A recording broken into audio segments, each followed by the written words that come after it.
duke qenë për natyre optimist edhe në rrethana shumë pesimiste, unë besoj që krerët e UÇK-s kanë më liru këtë vetë. Do me thonë në krejt që të vizita, sa ti ke qenë edhe të e pas parasysh që dëshmitar me sa kom pa dhe kom një, ma nuk ka dikush që ka me dëshmu, kur menon ti që kanë me u liru ish krerët e UÇK-s? Po nëse ka drejtësi, atë që kemi pa në Hagë nuk ka drejtësi, unë ish dash më liru shumë shpejt, por gjykata speciale në këto 4 vjetë, edhe 5 vite, do më thonë, këtë procesi është përcjell me padrejtësi, tepër të mëdha, me shkelje të drejtave të njerëzit, me shkelje të konventave ndërkombëtare, të kushtetutës, ligjeve rregullareve dhe gjitha. Po unë mendoj që pavarësisht kësaj, na duhet me arrit që në bashkëpunim edhe me shtetet që financojnë gjykatën speciale, me adresu vetëm një kërkesë.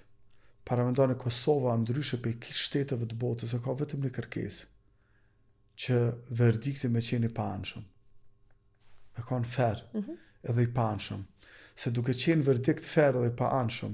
ai ka me qenë verdikt 100% lirues, sepse nuk kanë asnjë fakt, asnjë dëshmi, le të marrën edhe 3000 dëshmitar, edhe 10.000 dëshmitar, le të kërcënojnë që kanë të kërcënu, le të krijojnë mekanizma çfarë kanë kriju, le të përhapin frikë si dikur gjykatat e Serbisë, le të bëjnë çfarë dojnë, kur nuk kanë me mujt me i vërtetu pretendimet që UÇK-ja ka bo spastrim etnik, që UÇK-ja ka bo krime, që UÇK-ja ka bo këtë. Sepse atje që është ndodhë është të gjyku ushtria qendrore e Kosovës.